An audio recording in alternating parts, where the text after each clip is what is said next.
ngalan ng Ama at ng Anak at ng Espiritu Santo. Amen.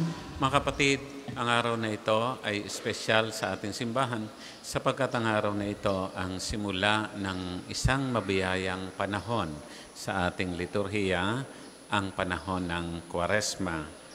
Purihin ang Panginoong nananawagan para sa pagbabalik loob. Ngayon nagsimula na tayo sa panahon ng Kwaresma.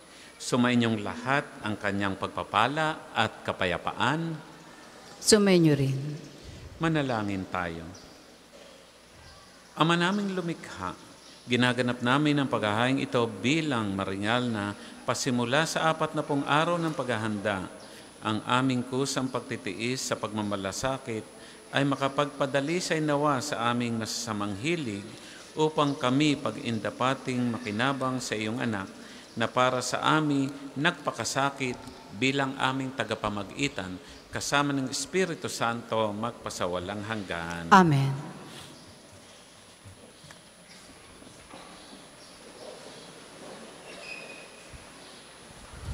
Pagbasa mula sa aklat ni Propeta Joel. Sinasabi ngayon ng Panginoon, mataimtim kayong magsisi at manumbalik sa akin. Kayo'y mag-ayuno, manangis at magdalamhati. Magsisi kayo ng taos sa puso, hindi pakitang tao lamang. Magbalik loob kayo sa Panginoon na inyong Diyos. Siya'y may magandang loob at puspos ng awa, mapagpahinuhod at tapat sa kanyang pangako. Laging handang magpatawad at hindi magpaparusa. Maaaring lingapin kayo ng Panginoon at bigyan ng masaganang ani. Kung magkagayon, mahahandugan natin siya ng haing butil at alak. Ang trumpeta ay hipa ninyo sa ibabaw ng bundok ng Sion. Iutos ninyo na mag-ayuno ang lahat. Tawagin ninyo ang mga tao para sa isang banal na pagtitipon. Tipunin ninyo ang lahat, matatanda't bata, pati mga sanggol at maging ang mga bagong kasal. Mga saserdote, kayo'y tumayo sa pagitan ng pasukan at ng dambana. Manangis kayo't manalangin ng ganito. Mahabag ka sa iyong bayan, O Panginoon.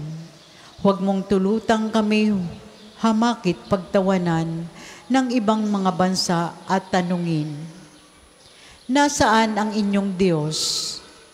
Pagkaraan, ipinamalas ng Panginoon na siya'y nagmamalasakit sa kanyang bayan. Ang salita ng Diyos. Salamat sa Diyos. Salmon tugunan, po iyong kaawaan, kami sa'yo'y nagsisuway. Poon iyong kaawaan, kaming sa'yo'y nagsisuway. Ako'y kaawaan o mahal kong Diyos, sangayon sa inyong kagandahang loob. Mga kasalanan ko'y iyong pawiin, ayon din sa iyong pag-ibig sa akin. Linisin mo sana ang aking karumhan, at ipatawad mo yaring kasalanan. Poon iyong kaawaan, kami sa'yo'y nagsisuway. Ang pagsanggalang ko ay kinikilala, laging nasa isip ko at alaala. Sa iyo lang ako nagkasalang tunay, at ang nagawa ko'y di mo nagustuhan. Poon iyong kaawaan, kaming sa'yo'y nagsisuway. Isang pusong tapat sa aking likhain. Bigyan mo, O Diyos, ng bagong damdamin. Sa iyong harapay huwag akong alisin. Ang Espiritu mo ang papapaghariin. Poon iyong kaawaan, kaming sa'yo'y nagsisuway. Ang galak na dulot ng iyong pagliligtas, ibalik at ako ay gawin mong tapat. Turuan mo akong makapagsalita at pupurihin ka sa gitna ng madla. Poon iyong kaawaan, kaming sa'yo'y nagsisuway.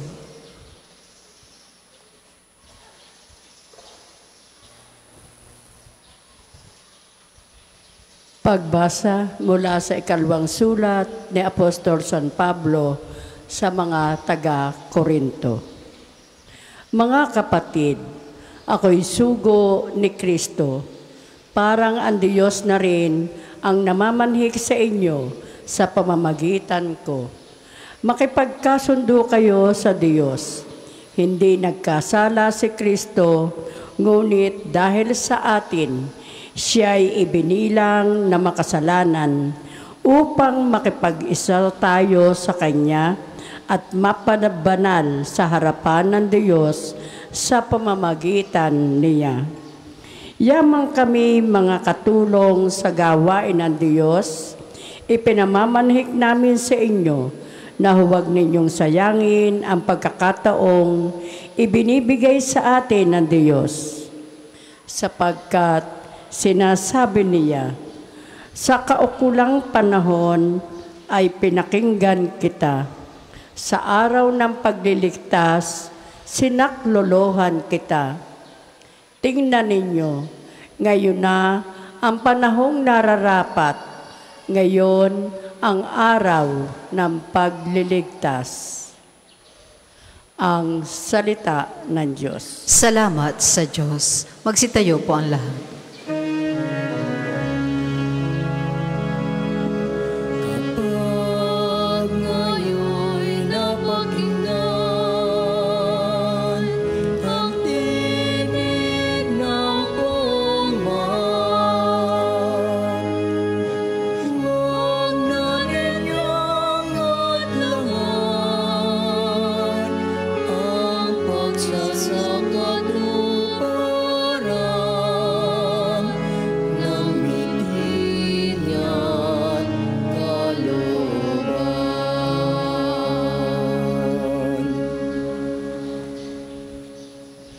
Sumainyo ang Panginoon At sumainyo rin. ang mabuting balita ng ating Panginoon ayon kay San Mateo.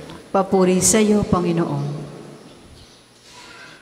Noong panahon yon, sinabi ni Jesus sa kanyang mga alagad, pag-ingatan ninyo na huwag maging pakitang tao lamang ang paggawa ninyo ng mabuti. Kung ganyan ang ginawa ninyo, wala kayong matatamong gantimpala buhat sa inyong amang nasa langit. Kaya nga kapag naglilimos ka, huwag mo nang ipagmakaingay ito katulad ng ginagawa ng mga mapagpaimbabaw doon sa sinagoga at sa mga lansangan. Ginagawa nila ito upang purihin sila ng mga tao. Sinasabi ko sa inyo, tinanggap na nila ang kanilang gantimpala, ngunit kung naglilimos ka, huwag mo nang ipaalam kahit sa iyong pinakamatalik na kaibigan upang malihim ang iyong paglilimos at gagantihan ka ng iyong amang nakakakita ng kabutihang ginagawa mo ng lihim. At kapag nananalangin kayo, huwag kayong tumulad sa mga mapagpaimbabaw. Mahilig silang manalangin ng patayo sa mga sinagoga at sa mga panulukang daan upang makita ng mga tao. Sinasabi ko sa inyo, tinanggap na nila ang kanilang gantimpala. Ngunit kapag mananalangin ka, pumasok ka sa iyong silid at isara mo ang pinto. Saka ka manalangin sa iyong amang hindi mo nakikita at gagantihan ka ng iyong amang nakakikita ng kabutihang ginagawa mo ng lihim.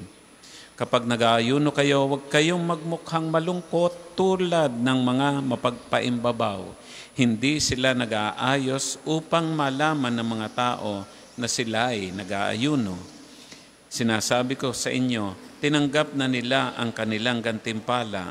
Kapag ikaw ay nag-aayuno, mag-ayos ka ng buhok at maghilamos upang wag mapansin ng mga tao na nag-aayuno ka. Ang iyong amang hindi mo nakikita, ang siya lamang nakakaalam nito. Siya na nakakikita ng kabutihang ginawa mo ng lihim ang gaganti sa iyo. Mga kapatid, ang mabuting balita ng ating Panginoon. Pinupuri ka namin, Panginoong Heso Kristo. Magandang umaga po sa inyo mga kapatid.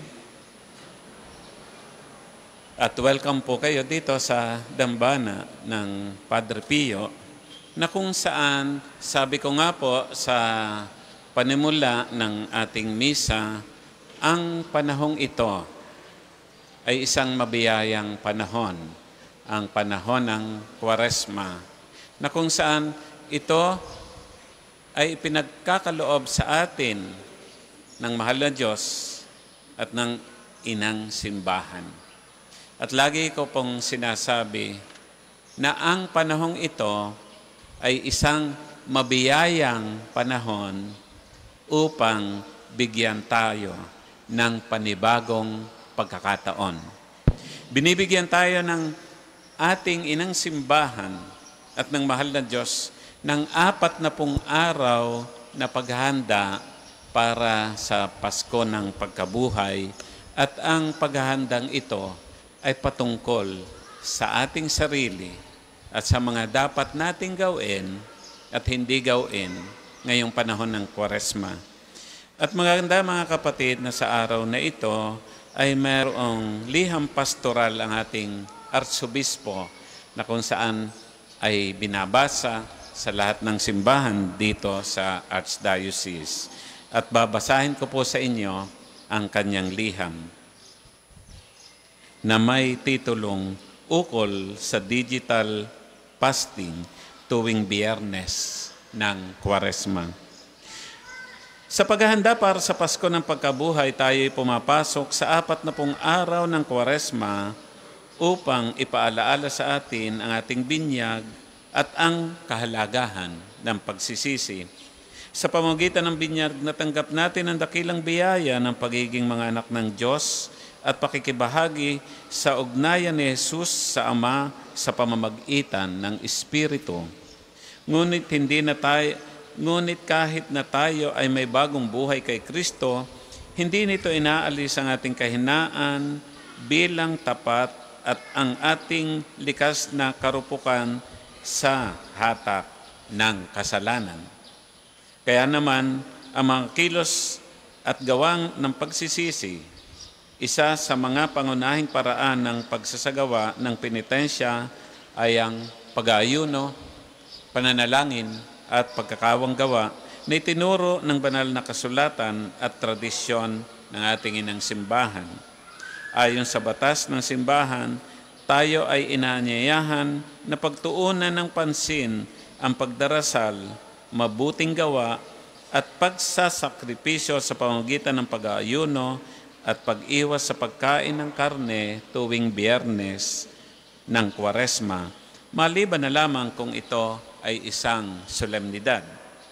Ang pag-aayuno at abstinensya ay masasabi nating hindi tungkol lang sa pagkain, kundi tungkol din ito sa pag-iwas sa mga tao, lugar o gawain na maaaring magligaw sa atin palayo sa Diyos na sa bandang huli ay maghahatid sa atin sa kasalanan. Sa ating panahon kung saan laganap ang teknolohiya at digital na libangan, hinahamon tayo na isabuhay ang tunay na diwa ng pagsisisi sa pamamagitan ng digital fasting o pansamantalang pag-iwas sa labis na paggamit ng social media tulad ng cellphone at iba pang digital distractions tuwing Biyernes ng Kwaresma. Madalas, ang paggamit ng smartphone at iba pang gadgets ay nagiging hadlang sa ating koneksyon sa Diyos at sa ating kapwa.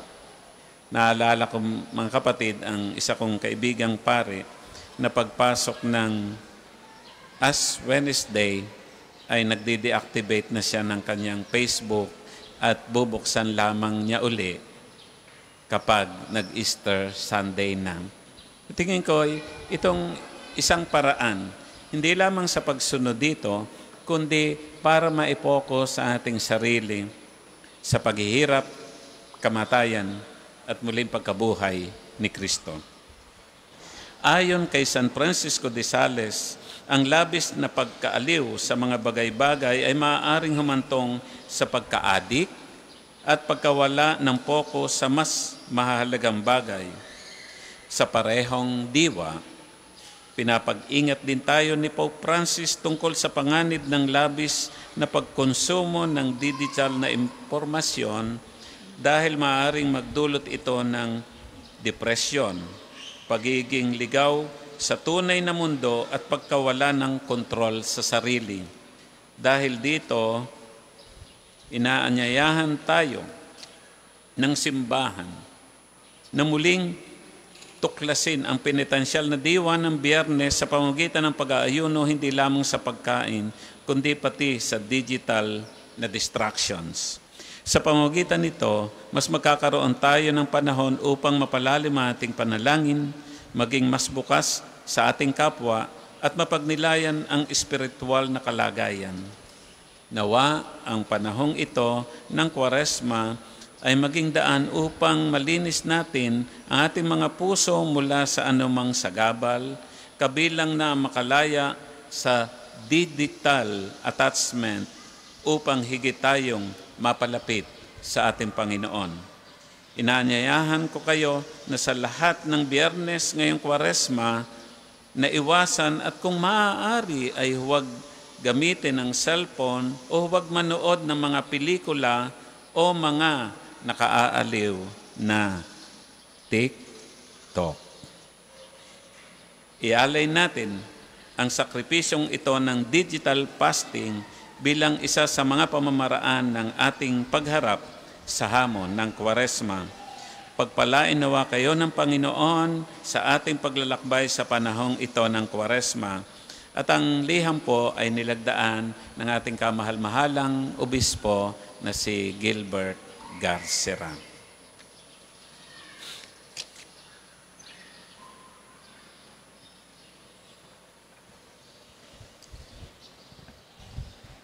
Ngayon po ay sasagawa ang paglalagay na abo. Gagawa po tayong 2 pila para sa maayos sa pagkasagawa nito.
Salitang nagmumula sa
sa puso. Tao'y di lamang sa tinapay nabubuhay, bagkus pati sa mga salitang nagmumula sa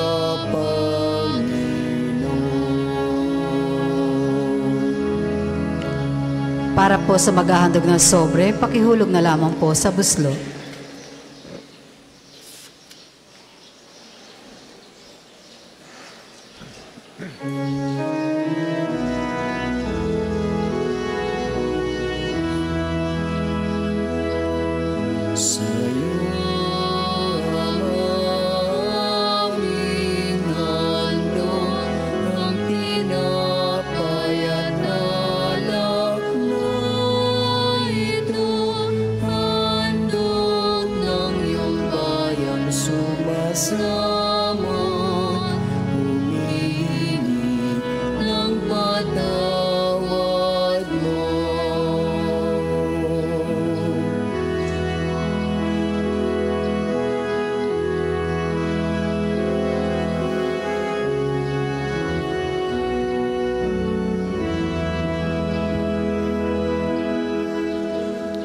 Magsitayo po ang lahat.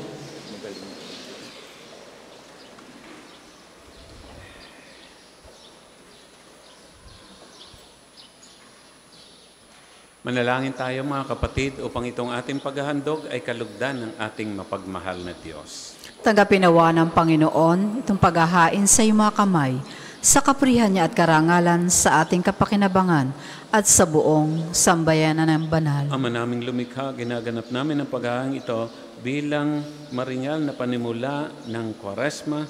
Ang aming kusang pagtitiis at pagmamalasakit ay makapagpadalisay nawa sa aming masasamang hilig upang kami pagindapating makinabang sa iyong anak na para sa amin at malasakit bilang aming tagapamagitan kasama ng Espiritu Santo magpasawalang hanggan. Amen. Sumainyo ang Panginoon. At sumainyo rin. Itaas sa Diyos ang inyong puso at diwa. Tinaas na namin sa Panginoon. Pasalamatan natin ang Panginoong ating Diyos. Marapat na siya ay pasalamatan. Ama naming makapangyarihan, tunay nga marapat na ikaw ay aming pasalamatan sa pamamagitan ng Jesucristo ng aming Panginoon. Sa aming kusang pagtitiis ng hirap, tinutulungan mong aming maitumpak ang kinamihas ng pagsalungat sa pananagutang iyong iniatas. Sa aming pagtulad sa anak mong mahal na nagpakasakit para sa tanan, ang pagsisikap nami iyong kinalulugdan at ang pagpapakabuti nami iyong ikinararangal. Kaya kaisa ng mga anghel na nagsisiawit ng papuri sa ng walang humpay sa kalangitan, kami nabubunyi sa iyong kadakilaan.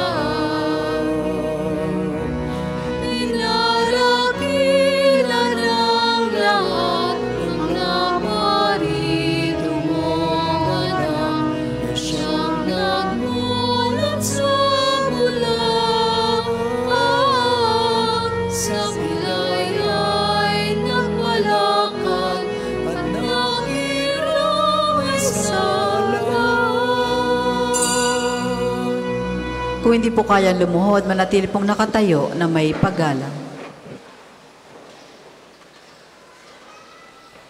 Ama naming banal, ikaw ang bukalan tanang kabanalan, kahit sa pamamagitan ng iyong Espiritu, gawin mo banal ang mga kaloob na ito upang para sa amin maging katawan at dugo ni Jesucristong aming Panginoon. Bago niya pinagtiis ang kusang loob na maging handog, hinawakan niyang tinapay, pinasalamatan kanya, pinagati-hati niya yon at tiniabot sa kanyang mga alagad ng wika. Tanggapin ninyong lahat ito at kanin, ito ang aking katawan na ihahandog para sa inyo.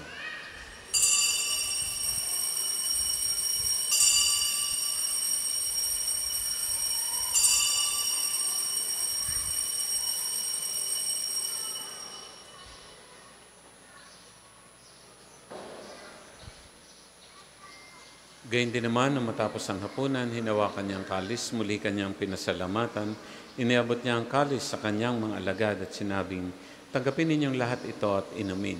Ito ang kalis ng aking dugo, ng bago at walang hanggang tipan.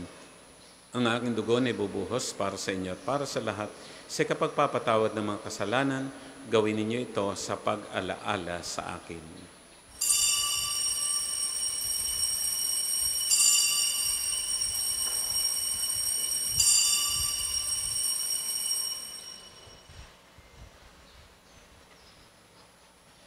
Ipagbunyi natin ang misteryo ng ating pananampalataya. Si Kristo'y namatay, si Kristo'y nabuhay, si Kristo'y babalik sa wakas ng panahon. Ang mga ginagawa namin ngayon ang pag-alaala sa pagkamatay at muling pagkabuhay ng iyong anak.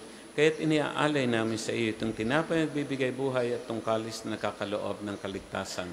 Kami nagpapasalamat dahil kami minarapat na tumayo sa harap mo para maglingkod sa iyo. Isinasamo namin kami magsasalo-salo sa katawan at dugo ni Kristo ay mabuklod sa pagkakaisa sa pamamagitan ng Espiritu Santo. Amalingapin mo ang iyong simbahan laganap sa buong daigdig. Puspusin mo kami sa pag-ibig. Kaysa ni Francisco, naming Papa, ni Gilbert, naming Obispo at ng Tanang Kaparian. Alalahanin mo rin ang mga kapatid naming nahimlay na may pag-asang sila'y muling mabubuhay gayon din ang lahat ng mga pumanaw. Kaawaan mo sila, patuloyin sa iyong kaliwanagan, kaawaan mo at pag-indapating kaming lahat na makasalo sa iyong buhay na walang wakas, kaysa ng mahal na Birheng Maria na ina ng Diyos, ni San Jose na kanyang esposo, kaysa ng mga apostol at ng lahat ng mga banal na namuhay dito sa daigdig ng kalugod-lugod sa iyo. May pagdiwang nawa namin ng pagpupuri sa ikararangal mo sa pamamagitan ng iyong anak na aming Panginoong Heso Kristo. Sa pamamagitan ni Kristo, kasama niya at sa Kanya, ang lahat ng parangal at papuri ay sa iyo, Diyos Ama makapangyarihan, kasama ng Espiritu Santo, magpasawalang hanggan.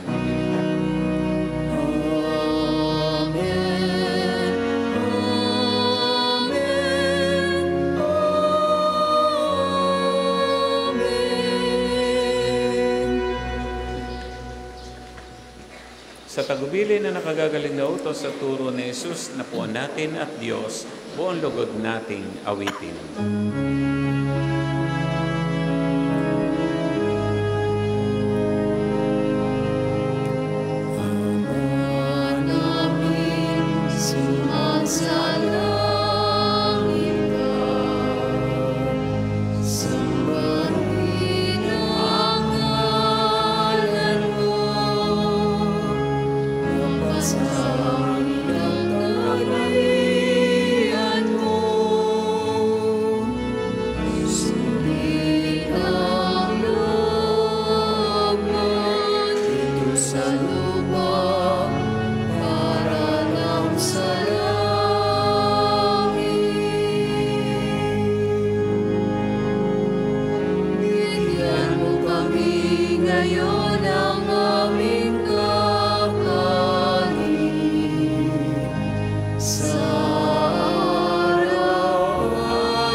Namin kami adya sa lahat ng masama, pagkalooban ng kapayapaan araw-araw, iligtas sa kasalanan at ilayo sa lahat ng kapahamakan, samantalang aming pinananabikan ang dakilang araw ng pagpapahayag ng tagapagligtas naming si Jesu Kristo.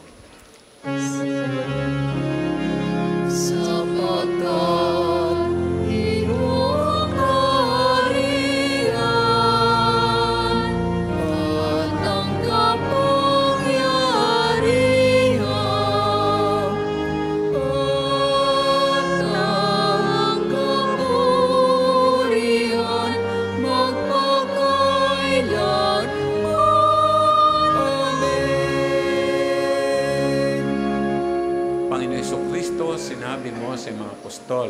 Kapayapaan ang iniiwan ko sa inyo, ang aking kapayapaan ang binibigay sa inyo. Tunghayan mo ang aming pananampalataya at huwag ang aming mga pagkakasala at kahinaan. Pagkalooban mo kami ng kapayapaan at pagkakaisa ayon sa iyong kalooban, kasama ng Espiritu Santo magpasawalang hanggan. Amen. Ang kapayapaan ng Panginoon ay laging sumainyo. At sumainyo rin. Mga kapatid, tayo po ngayon ay magbigayan ng kapayapaan sa bawat isa. Peace po. Peace. Kordero ng Diyos, nag-aalis ng mga kasalanan ng sanlibutan, maawa ka sa amin. Kordero ng Diyos, nag-aalis ng mga kasalanan ng sanlibutan, maawa ka sa amin. Kordero ng Diyos, nag-aalis ng mga kasalanan ng sanlibutan, pagkaloob mo sa amin ang kapayapaan. Kung hindi kayang lumuhod, manatili pong nakatayo na may paggalang.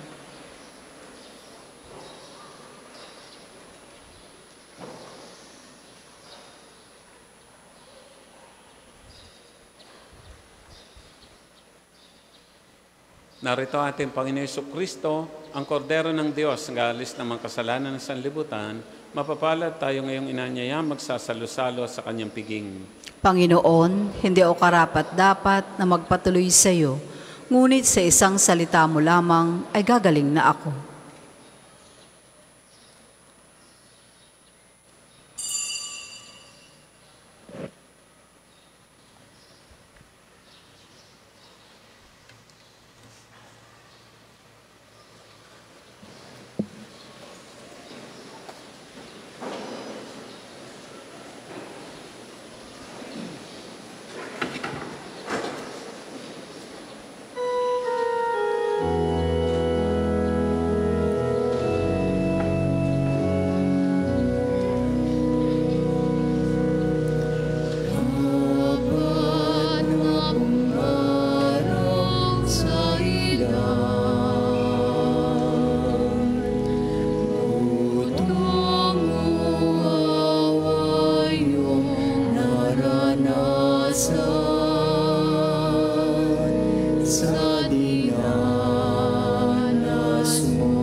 Ang krus ng aming kasalanan.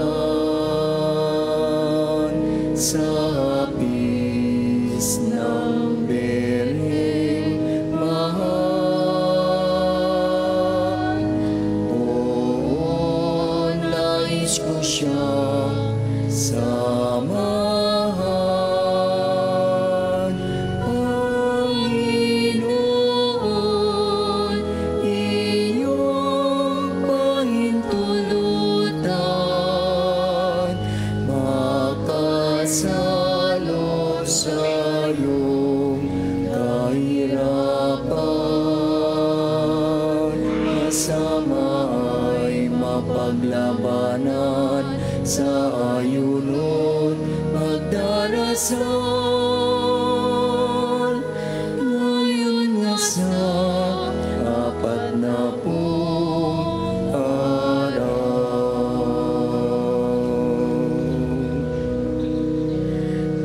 Tungo sa Kalbaryo pinasan ang krus ng aming kasalanan, sa hapis ng Bereng Mahal. Ang isasagawang second collection ay ginagamit sa patuloy na pagpapaunlad ng parokya at pambansang dambana ni Santo Padre Pio at para sa pangangailangan ng matatanda at may sakit na mga pari na Archdiocese ng Lipa. Salamat po sa inyong mga handog.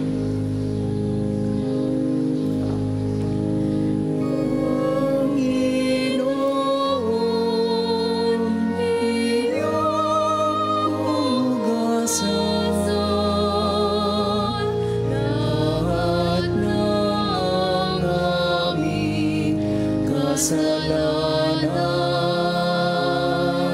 sa amin ay naging bagong puso at damdamin, ngayon nga sa apat na pong araw,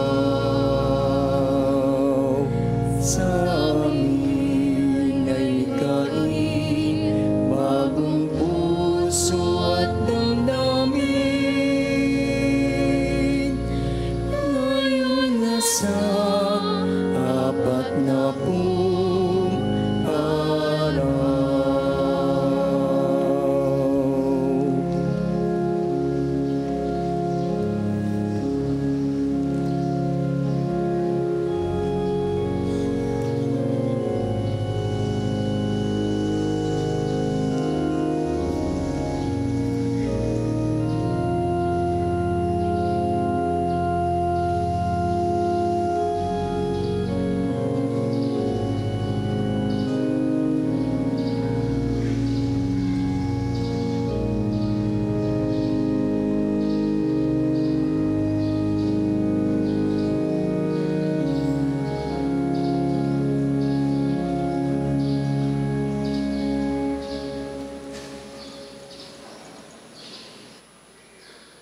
Tayo po ay magsitayo.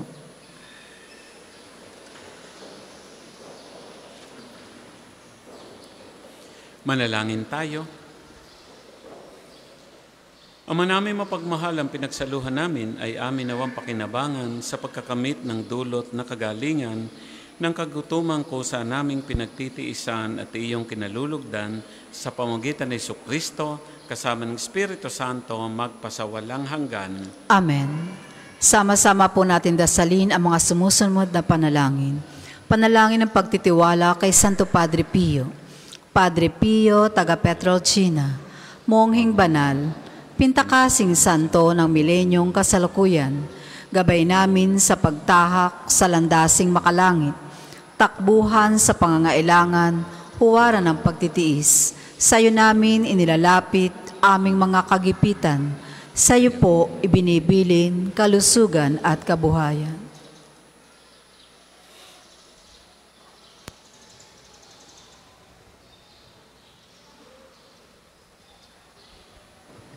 Di man karapat-dapat, kami po ay pagbigyan, bendisyonan at basbasan, maging ganap sa buhay. Lumayo nawa kami, umiwas sa kasalanan, lumapit lagi sa Diyos, maging matatag at matibay. Sa mabuting balita ng pagliligtas, turuan mo kami nawa. Sa tuwina ay makinig, magnilay at sumampalataya. Amin pong pakiusap itong mga kahilingan. Puso ay nagsisisi, nagtitikang taimtiman. Di na muling magkasala, sunod lagi sa Diyos Amang, kaysa ng Espiritu at ni Jesus na tagapamagitan. Amen. Panalangin para sa pagkakamit na indulhensya pinaria ngayon taon na jubileo. Sumasampalataya ako sa Diyos Amang makapangyarihan sa lahat, na may gawa ng langit at lupa. Sumasampalataya ako kay Jesucristo, iisang anak ng Diyos, Panginoon nating lahat. Nagkatawan tao siya, lalang na Espiritu Santo. Pinanganak ni Santa Maria Birhen. Pinagpakasakit ni Poncio Pilato. Pinako sa krus, namatay, inilibing. Nanaog sa kinaroroonan ng mga yumao. Na may 3 araw, nabuhay namang muli. Umakyat sa langit. Naluklok sa kanan ng Diyos amang makapangyarihan sa lahat. Doon magmumula, paririto at hukom sa nangabubuhay at nangamatay na tao. Sumasampalataya naman ako sa Diyos Espiritu Santo, sa banal na simbahang katolika, sa kasamahan ng mga banal, sa kapatawaran ng mga kasalanan, sa pagkabuhay ng mga muli na nangamatay na tao, at sa buhay na walang hanggan. Amen. Ama namin, sumasalangit ka, sambahin ang ngalan mo, mapasamin ang kaharian mo, sundin ang loob mo dito sa lupa para nang sa langit. Bigyan mo kami ngayon ng aming kakanin sa araw-araw at patawarin mo kami sa aming mga sala para na ang pagpapatawad namin sa nagkakasala sa amin. At huwag mo kaming ipahintulot sa tukso at iadya mo kami sa lahat ng masama. Amen. Aba, Ginoong Maria, napupuno ka ng grasya. Ang Panginoon Diyos ay sumasa iyo. Bukod kang pinagpala sa babaeng lahat, at pinagpala naman ang iyong anak na si Jesus. Santa Maria, Ina ng Diyos, panalangin mo kaming makasalanan, ngayon at kung kami mamamatay. Amen. Panalangin para kay Papa Francisco. Mapagmahal na Diyos, hinihiling namin na pagpalain mo ang iyong lingkod na si Papa Francisco, na naglingkod sa iyo bilang isang Jesuita, isang pari, isang arsobispo, isang kardinal at ngayon bilang isang papa. Higit sa lahat, naglingkod siya sa iyo bilang isang matapat na Kristiyano. Binabahagi ang pag-ibig, awa at habag na ipinakita na iyong anak sa lahat ng kanyang nakatagpo, lalo na sa mga mahihirap at nahihirapan. Habang hinaharap ni Papa Francisco ang panibagong sakit na ito, pagpalain mo ang mga doktor at nurse na nag-aalaga sa kanya. Bigyan mo siya ng lakas upang matiis ang anumang sakit na may biyaya at pagalingin mo siya ng mabilis. Hinihiling namin ito sa iyong banal na pangalan. Amen. Magsiupo po na ang lahat para sa ilang patalastas. Una, sa inyong pagdalaw sa pambansang dambana, mangyaring pakaingatan ninyong mga personal na gamit. Hangad namin ng isang matiwasay at maayos sa pagbisita sa National Shrine.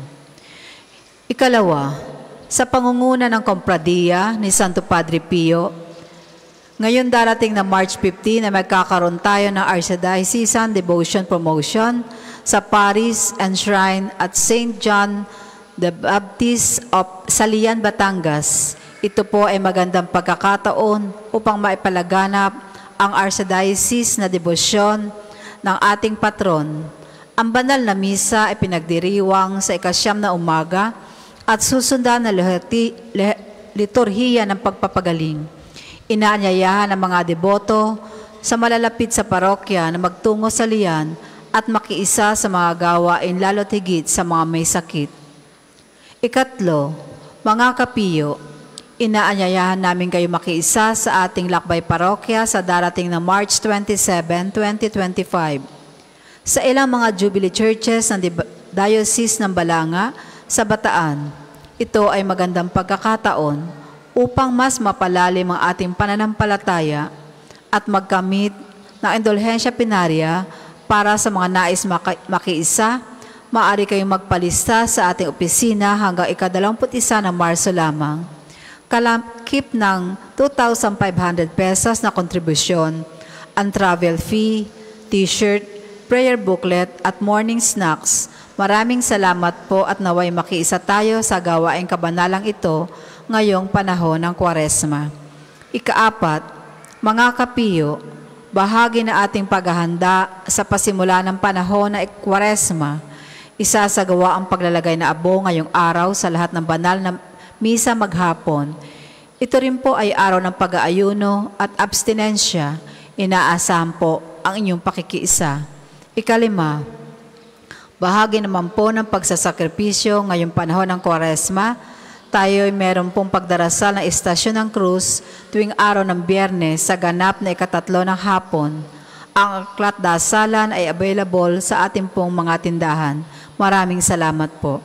Ang susunod pong misa ay sa ganap na 12 ng tanghali.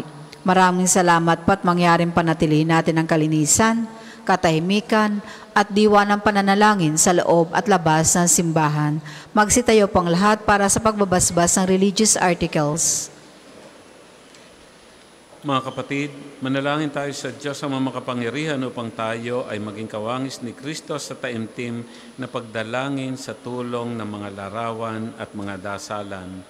O Panginoong Diyos, Ikaw ang bukal ng lahat ng pagpapala at biyaya, ibuhos mo ang iyong bendisyon sa mga gamit na ito sa pananalangin, mga rosaryohan, imahen at dasalan na nagpapaalaala ng iyong kabutihan, kabanalan at pagmamahal sa amin upang ang lahat ng dumulog at magdasal gamit ang mga ito ay magtamo ng iyong awa at biyaya. Loobin mong tularan nila ang kabanalan at aral ng Panginoon ng mga santo magpasawalang hanggan. Amen. Ama namin, sumasalangit ka, sambahin ang ngalan mo. Mapasa amin ang kaharian mo, sundin ang loob mo dito sa lupa para nang sa langit. Bigyan mo kami ngayon ng aming kakanin sa araw-araw at patawarin mo kami sa aming mga sala para nang pagpapatawad namin sa nagkakasala sa amin. At huwag mo kaming ipahintulot sa tukso at iadya mo kami sa lahat na masama. Amen. Aba, Ginoong Maria, napupuno ka ng grasya, ang Panginoon Diyos ay sumasa iyo. Bukod kang pinagpala sa babaeng lahat, at pinagpala naman ang iyong anak na si Jesus. Santa Maria, Ina ng Diyos, panalangin mo kaming makasalanan, ngayon at kung kami mamamatay. Amen. Papuri sa Ama, sa Anak at sa Espiritu Santo, kapara noong una, ngayon at magpasawalang hanggan. Amen. Ama namin, sumasalangit ka. Sambahin ang ngalan mo, mapasa amin ang kaharian mo, sundin ang loob mo dito sa lupa para nang sa langit. Bigyan mo kami ngayon ng aming kakanin sa araw-araw at patawarin mo kami sa aming mga sala para nang pagpapatawad namin sa nagkakasala sa amin. At huwag mo kaming ipahintulot sa tukso at iadya mo kami sa lahat na masama. Amen. Aba, Ginoong Maria, napupuno ka ng grasya, ang Panginoon Diyos ay sumasa iyo. Bukod kang pinagpala sa babaeng lahat, at pinagpala naman ang iyong anak na si Jesus. Santa Maria, Ina ng Diyos, panalangin mo kaming makasalanan, ngayon at kung kami mamamatay. Amen. Papuri sa Ama, sa Anak at sa Espiritu Santo, kapara noong una, ngayon at magpasawalang hanggan. Amen. Ama namin, sumasalangit ka, sambahin ang ngalan mo, mapasamin ang kaharian mo, sundin ang loob mo dito sa lupa para nang sa langit. Bigyan mo kami ngayon ng aming kakanin sa araw-araw at patawarin mo kami sa aming mga sala para nang pagpapatawad namin sa nagkakasala sa amin. At huwag mo kaming ipahintulot sa tukso at iadya mo kami sa lahat na masama. Amen.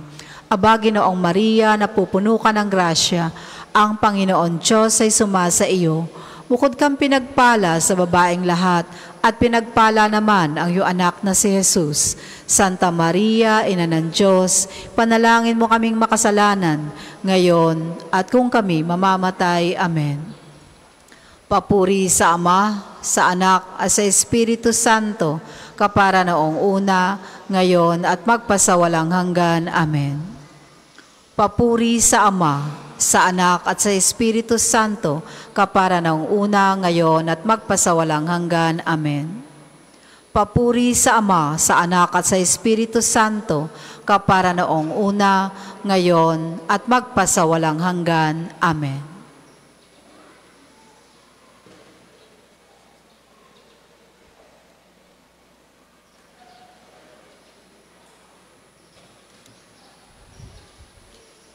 Sumainyo ang Panginoon. At sumayin niyo rin. Pagpalain kayo natin mapagmahal na Diyos, Ama Anak, at Espiritu Santo. Amen. Ang ating pong banal na misa ay atin ang naialay.